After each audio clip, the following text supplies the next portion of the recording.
As mentioned in a previous chapter, stars and planets have often been seen through the moon, which means it is semi-transparent, and if the moon is semi-transparent, it cannot be the solid, spherical planetoid claimed by modern astronomy. Samuel Shenton, president of the Flat Earth Society, was quoted before the Apollo supposed moon landings, stating that stars have been seen through the moon. The astronauts had better be ready to come right back because there isn't anything much to land on. Samuel Shenton also said, "We so-called flat earthers, observing certain false presentation used by the Americans in TV and films showing the orbits and descents of their space vehicles, wish to place our views before young and interested people.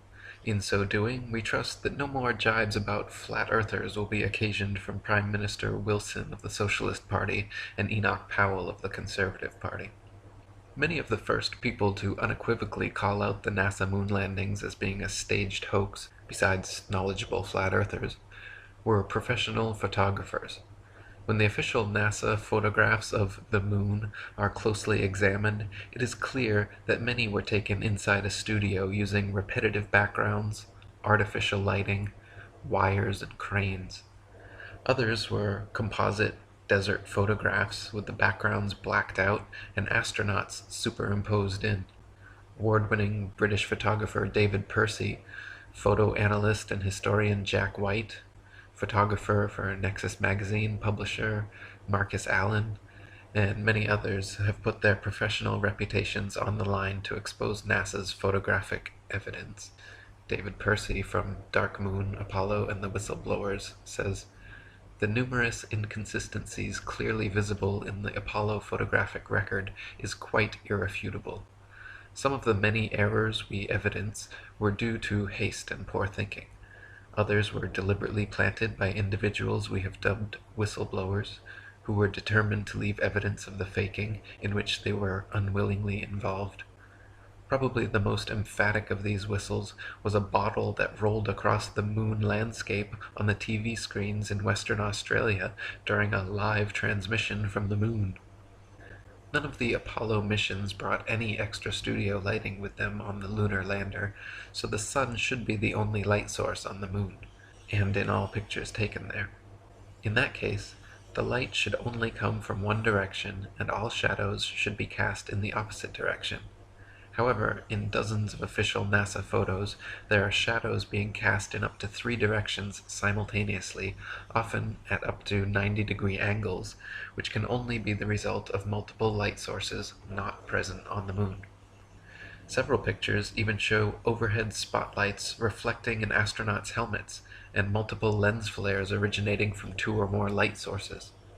Analyzing several images from the 6 missions shows repeated background features, the exact same hills, dunes, craters being used over and over again in supposedly different places on the moon, as well as visible foreground and backdrop lines indicative of a studio set.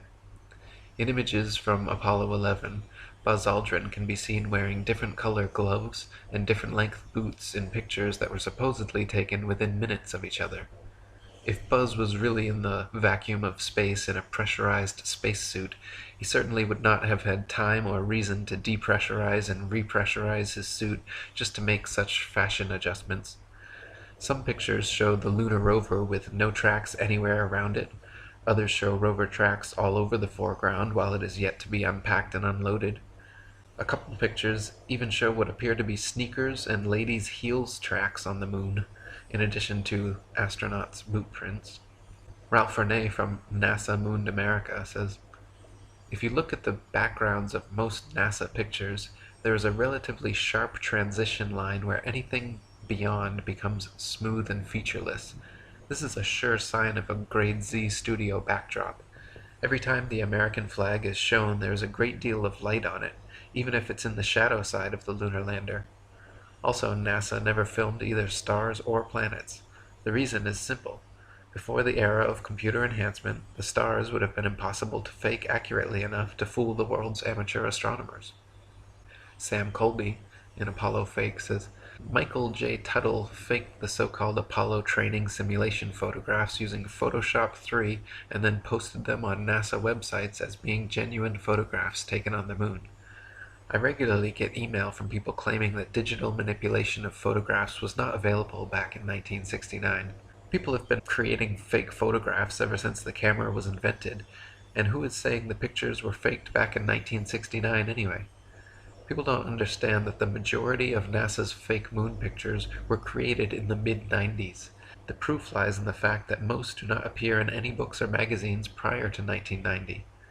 95% of NASA's fake moon pictures on their websites were never seen prior to the launch of the internet. They had to produce a considerable number of fake moon pictures for all 6 missions, otherwise the public would want to know why there were so few.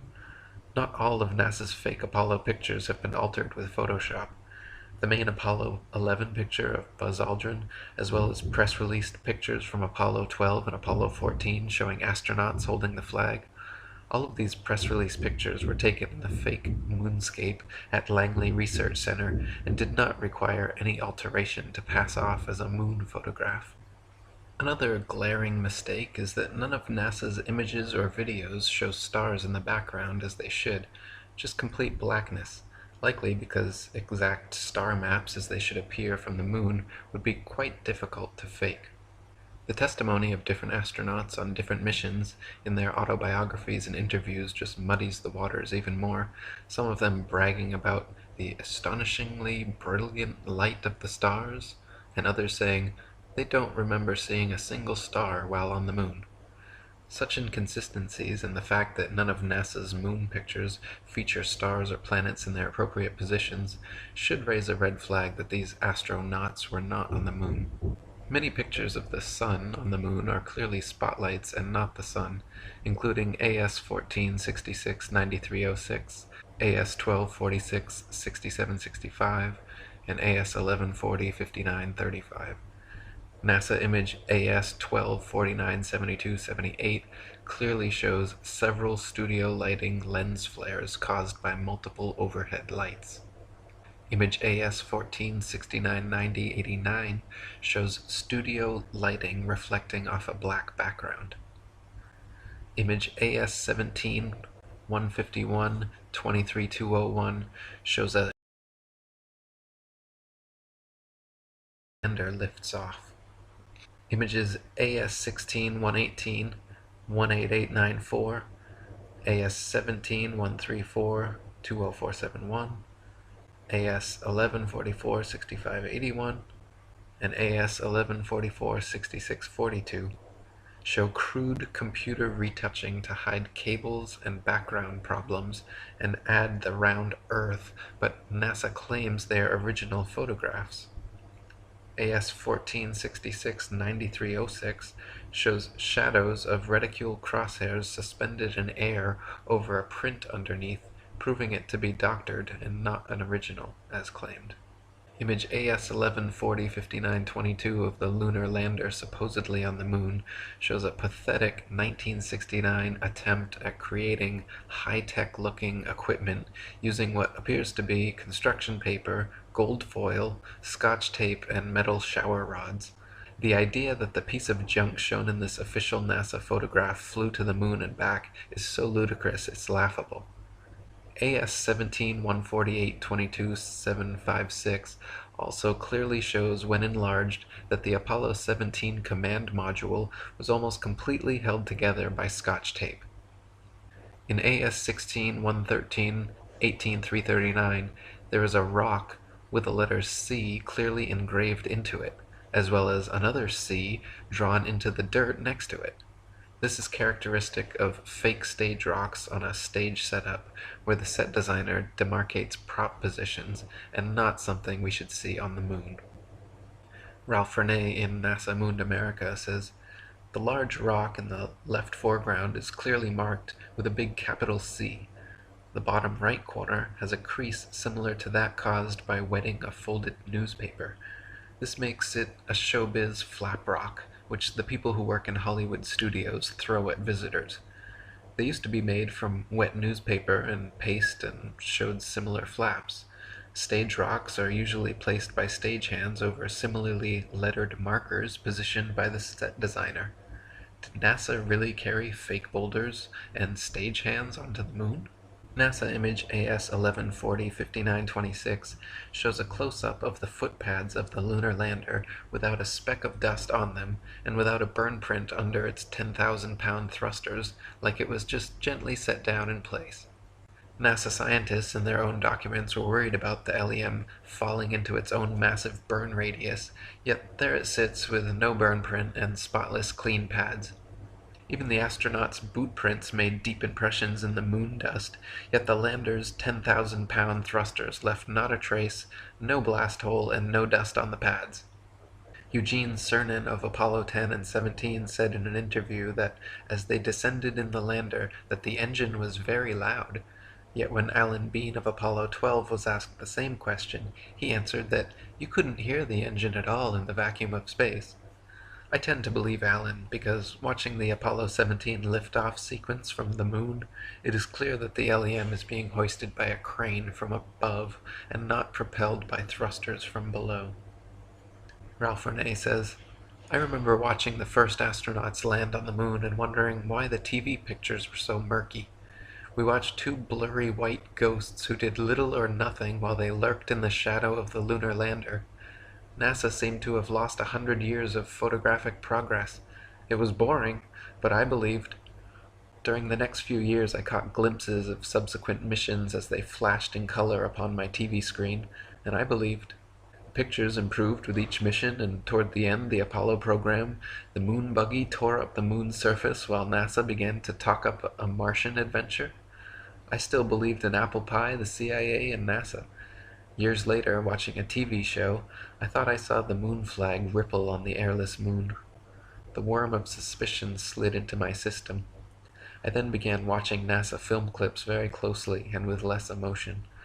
As those rose-colored glasses slipped lower on my nose, I began to notice flaws in the pictures.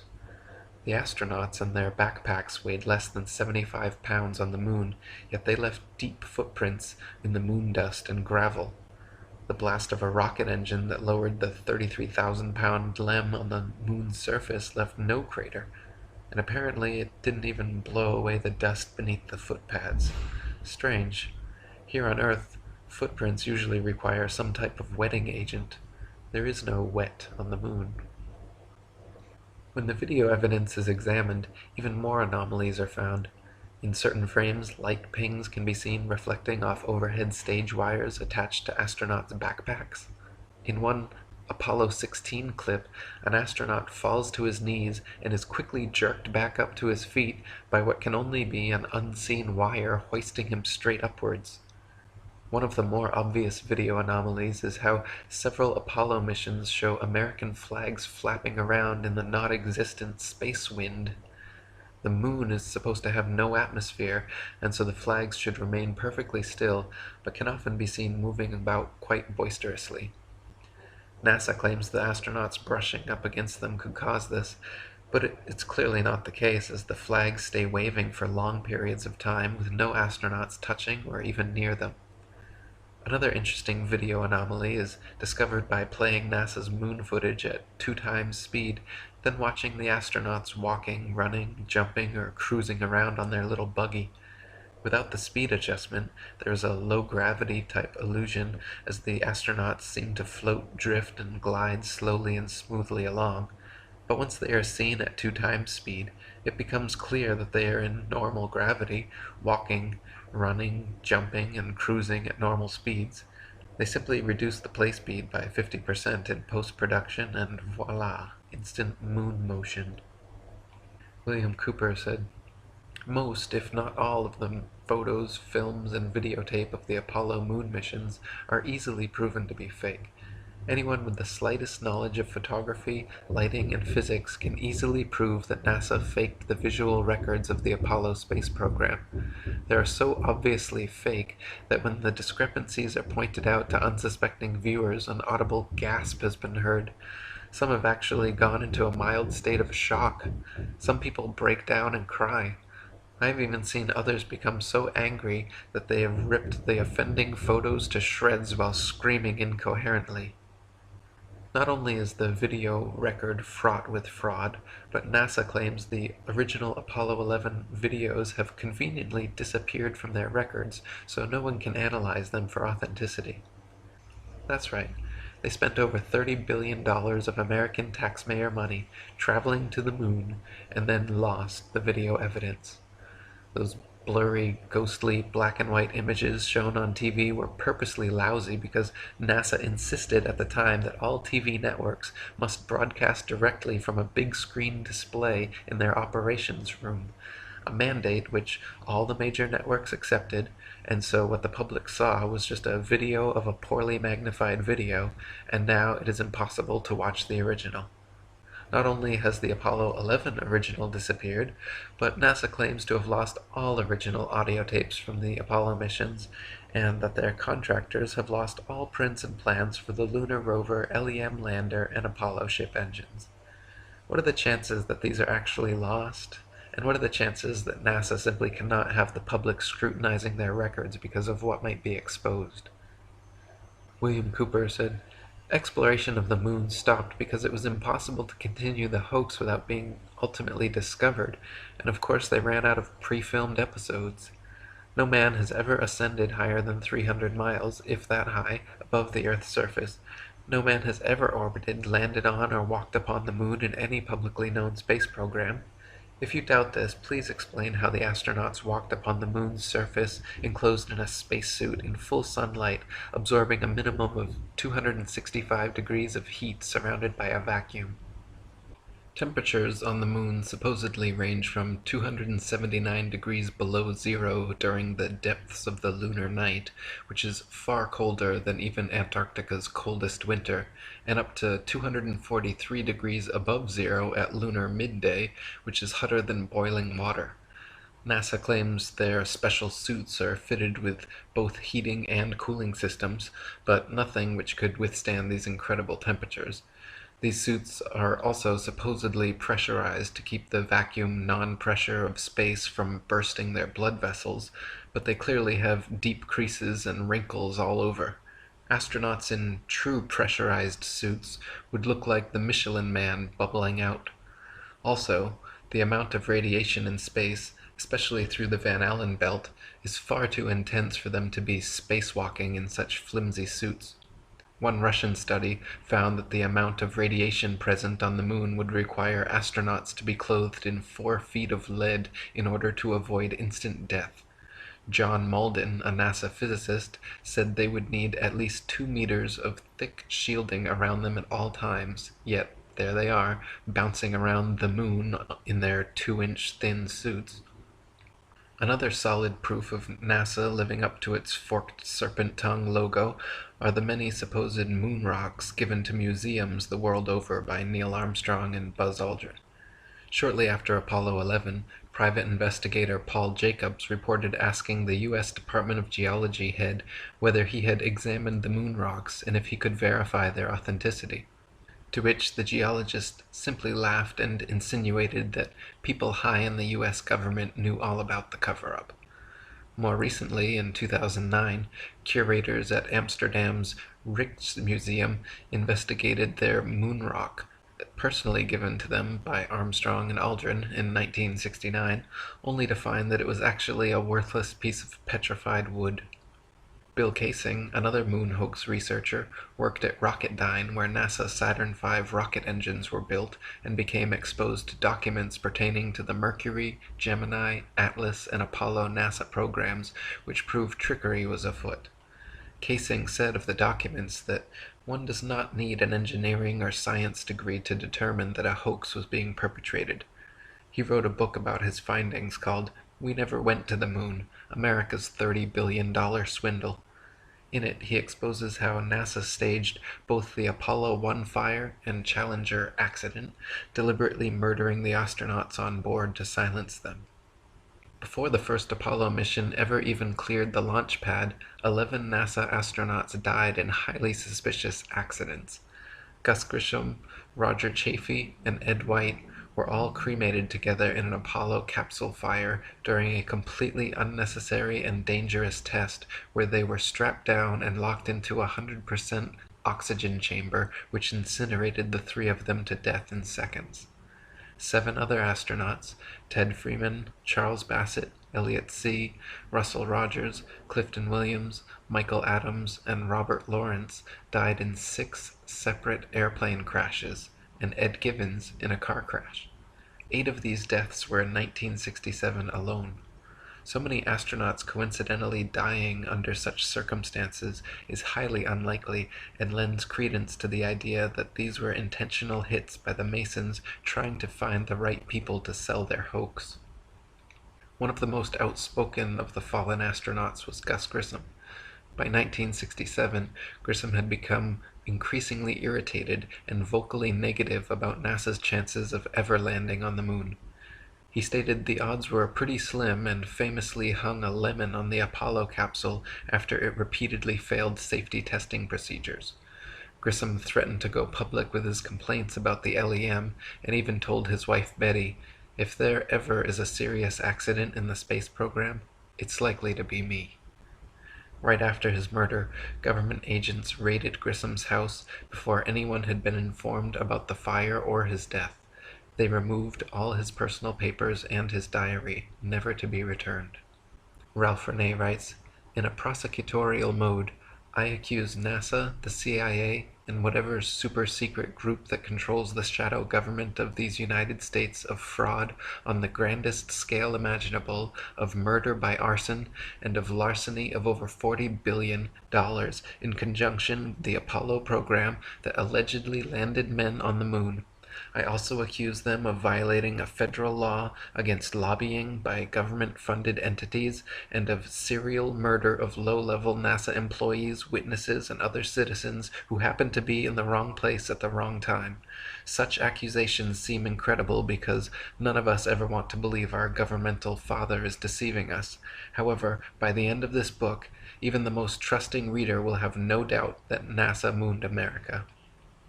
In 2001, investigative journalist and award-winning filmmaker Bart Sibrel produced the excellent documentary A Funny Thing Happened on the Way to the Moon. When requesting footage for his movie, Sibrel was sent, either by mistake or by a well-meaning whistleblower, an official raw-slated NASA clip from the Apollo 11 mission showing a young Buzz Aldrin, Neil Armstrong, and Michael Collins for almost an hour using transparencies and camera tricks to fake shots of a round Earth. They communicate over audio with control in Houston about how to accurately stage the shot, and someone keeps prompting them on how to effectively manipulate the camera to achieve the desired effect. First, they blacked out all the windows, except for a downward-facing circular one, which they aimed the camera towards from several feet away. This created the illusion of a ball-shaped Earth surrounded by the blackness of space, when in fact it was simply a round window in their dark cabin. Neil Armstrong claimed at this point to be 130,000 miles from Earth, halfway to the moon, but when camera tricks were finished, the viewer could see for themselves the astronauts were not more than 100 miles above the Earth's surface, likely flying in a high-altitude plane. Film interviews with Apollo astronauts and asked them to swear on the Bible that they walked on the moon. In reaction to Sibrel's accusations, many of the astronauts indeed went wild. John Young of Apollo 10 and 16 threatened to knock him in the head, then ran away into a nearby closing elevator. Ed Mitchell of Apollo 14 literally kicked him out the door and threatened to shoot him. Buzz Aldrin punched him square in the face. The documentary is a fascinating psychological study, watching the astronauts repeatedly squirm and quickly escalate to threats and violence. They behave more like pathological liars than honorable cosmonauts. Many of them have battled depression and alcoholism since returning from the moon as well. Buzz Aldrin was once asked at a NASA banquet what it felt like to first step onto the lunar surface. He staggered to his feet speechless, then left crying uncontrollably. On the 25th anniversary event for the Apollo 11 landing, one of the few interview appearances Armstrong ever made, he gave a cryptic speech basically telling the young people in attendance that there were many truths about Apollo that they could uncover if they dug deep enough. He said, holding tears back, "Today we have with us a group of young students, America's best. To you we say, we have only completed a beginning. We leave you much that is undone. There are great ideas undiscovered, breakthroughs available to those who can remove one of truth's protective layers. In the past 45 years, the Masons in Hollywood and NASA have only gotten more adept at Photoshop, CGI, and faking shots of Earth from space. Hit movies like Apollo 13 and Gravity show how realistic and convincing these soundstage, green screen, computer-built environments can be. People believe it more, too. A night's newspaper survey taken just after the Apollo landings found 30% of Americans were suspicious of NASA's trip to the moon. A Gallup poll taken in 1999 found only 6% of Americans had any doubt about the Apollo astronauts walking on the moon. Ralph Renee says, NASA is now preparing to take us to Mars, the same way they took us to the moon. This time, a small cadre of computer experts will astound us with photos created by the new digitized computer graphics which didn't exist in 1969. Next time, we will have no way of determining the truth. Since the faked Apollo moon landings in 1969, NASA has moved on to faking Mars landings with the 1976 Viking, 1997 Pathfinder, and 2007 Phoenix. Right after landing, they got straight to work photoshopping the famous face on Mars, Martian pyramids, and the supposed Martian city of Cydonia. NASA shills like Richard Hoagland and Stephen Greer have ever since been propagating the idea that this and other evidence proves the existence of extraterrestrial aliens. Just like the faked moon landings, however, their science fiction Mars landings are utter bold-faced lies. To begin with, the planets, formerly known as wandering stars, are not terrestrial, Earth-like habitations capable of landing anything on. The sun, moon, and stars are all simply luminaries, celestial lights, relatively close to Earth, not something tangible and solid that humans could ever walk on. Gabrielle Henriette in Heaven and Earth says, "The planets are not solid, opaque masses of matter, as is believed. They are simply immaterial, luminous, and transparent disks." Even assuming Mars was an actual spherical desert planet, as NASA claims, it is impossible for them to have safely landed the probes based on their own trials and statistics. They say the surface pressure on Mars is only 0.3% the surface pressure on Earth, and equivalent to the pressure at about 23 miles above Earth. There is not enough air matter at that pressure, however, to provide any lift for opening and billowing out the parachutes NASA uses to land its Mars probes. No parachute ever devised has been able to successfully deploy at that altitude. They simply stream straight back, then never fill the rest of the way down. Joe Kittinger's record highest, fastest, and longest parachute dive from the Earth's upper atmosphere had him free-falling from only 19 miles high for 15 minutes at 767 miles per hour, and his drogue chute proved useless and offered no deceleration. Yet NASA would have us believe, for example, that Phoenix's parachute managed to somehow slow it down from 12,738 miles per hour to 123 miles per hour in just 2.86 minutes before its final landing. In other words, NASA is claiming to do something on Mars that we have no evidence is even possible on Earth at significantly lower altitude and 16 times slower speed. Ralph Renee says, on July 14th, 1976, the orbiter module, which weighed 5,125 pounds, detached its lander. I can find no listed weight in my encyclopedia on space, but since it could carry up to 638 pounds of fuel in addition to its payload, that lander had to weigh at least 1,000 pounds. NASA claims that after the lander was detached, rockets were used to slow it down to 560 miles per hour at an altitude of 800,000 feet. Then it was allowed to fall 781,000 feet under Martian gravity before a parachute was deployed at 19,000 feet. At 4,600 feet, this chute was detached, and NASA tells us that it then had a velocity of 145 miles per hour. Rocket engines under computer control then landed it. Martian gravity, about 0.37 that of Earth gravity, accelerates an object at 32 feet per second. This gives Mars the ability to accelerate an object at 11.84 feet per second. The 560 miles an hour horizontal motion will not affect the downward velocity of an object that falls 781,000 feet on Mars. The terminal velocity at the time the chute was deployed was about 4,300 feet per second, which is almost 3,000 miles per hour. That's much faster than a speeding bullet. NASA claims that in a matter of 14,400 feet, that chute, operating under near vacuum conditions, reduced the lander's speed to 145 miles per hour. Sure it did. That was then. Let's look at now. The next probe to land on Mars did so on July 4th, 1997.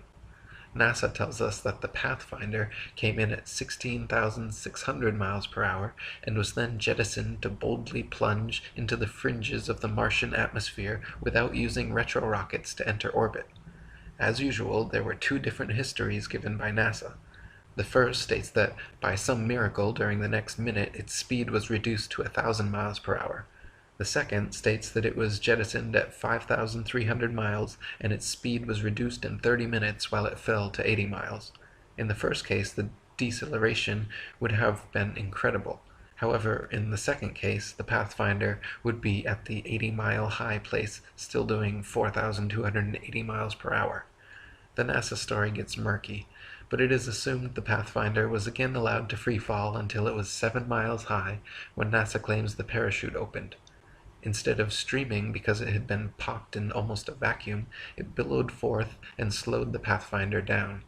When it was 1 mile up, it dropped the chute, blew up the airbag, and fired retro-rockets, reducing its speed to 23 miles per hour. Then the airbag hit the ground and bounced either 3 times or 16 times, depending on which official NASA story you believe. MX News on June 3, 2008, featured a picture given to them by NASA of the Phoenix's first dig into Martian soil. But on June 6, 2008, 3 days later, the London Daily Telegraph reported from NASA that another communications glitch stopped NASA's Phoenix lander from making its first dig into Martian soil. How could they give the photo to MX News if they had yet to make their first dig? And why can they never keep their story straight? Then, Mars Phoenix lander's robotic arm photographed image 896662759, taken at 143937 LST, and image 896662868 at 144123 LST, only 2 minutes and 46 seconds later. In the first image, there is a fallen loose screw visible by the leg, which disappears before the second photo is taken. NASA themselves claim the robot arm did not touch Martian soil until the next day, so they cannot claim to have moved it themselves, and the topical arrangement of sand and rocks remains exactly the same, so it cannot be explained by strong winds. Thus the question remains, who picked up the screw? More than likely, an observant and well-meaning stagehand picked it up between shots. Jara White, a diligent Mars hoax researcher, also noticed that the Columbia commemorative plaque attached to the Spirit rover on Mars photos and videos is not the same one pictured on Earth seconds before launch. This is blatant proof that photo trickery is going on with these Mars missions. Several photography experts have even mentioned how Mars looks exactly like Arizona or parts of the Australian outback desert, and it appears NASA simply added a red tint to the atmosphere in post-production. By using the Auto Levels tool in Photoshop, even NASA Mars photographs lose their red tint, however, and look exactly like the Earth. It all fits, and they would not believe that others could have the impudence to distort the truth so infamously. Even though the facts which prove this to be so may be brought clearly to their minds, they will still doubt and waver and will continue to think that there may be some other explanation. For the grossly impudent lie always leaves traces behind it, even after it has been nailed down, a fact which is known to all expert liars in this world, and to all who conspire together in the art of lying. And Ralph Renee says, since 1973, over 1 billion children all over the world have grown into adults. They've been taught to believe in the fairy tale that we landed men on the moon. I hope this book will one day banish forever this fanciful tale and relegate the story of NASA's Moon and Mars landings to the realm of fraud where they belong. So there you go. You still think NASA went to the moon? If you still believe that, you're ridiculous. Okay? You're just ridiculous. If you sat through this whole thing, you watched the video evidence, you saw all the pictures, you heard all the proof, fake moon rocks, faces and pyramids on Mars, the astronauts punching people, 11 accidental astronaut deaths, all the photo anomalies. You're still gonna read the NASA press release next week about, we found water on Mars. Derp. You gonna believe that? What about the Rosetta Comet landing? We landed on a asteroid. Here's some CGI. And everyone believes it. Oh, it's so amazing. Oh my god, they landed on an asteroid. Are you starting to realize how gullible we've all been here? Look at the videos and pictures they show you of the planets. Find me one real image of Jupiter or Saturn or Mars from NASA. Look at them. Those are not photographs. There's no photographs. NASA doesn't do photographs. NASA does Photoshop. There's no telescopes flying around out there taking pictures of shit.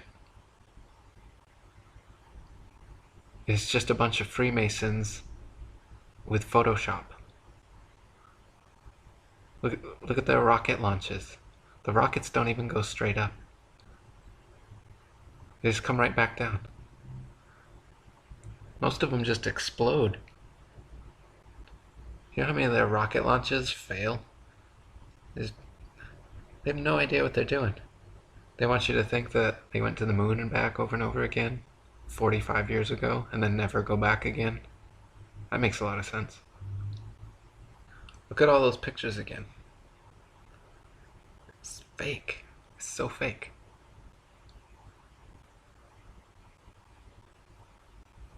Just admit it to yourself.